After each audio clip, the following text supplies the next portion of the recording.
গাইবান্ধা ৪ গোবিন্দগঞ্জ আসনের ৬টি দখলকৃত ভোট কেন্দ্রের ভোট বাতিল ও নির্বাচনের ফলাফল স্থগিতের দাবিতে সংবাদ সম্মেলন করেছে বাংলাদেশ জামায়াত ইসলামী।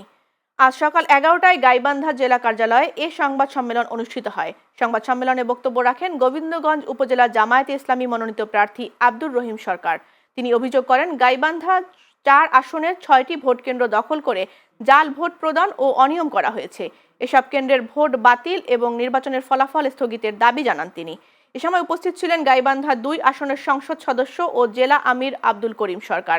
এছাড়াও বক্তব্য দেন গাইবান্ধা ১ আসনের সংসদ সদস্য অধ্যাপক মাজেদার রহমান মাজেদ এবং গাইবান্ধা ৩ আসনের সংসদ সদস্য অধ্যাপক নজরুল ইসলাম লেবু।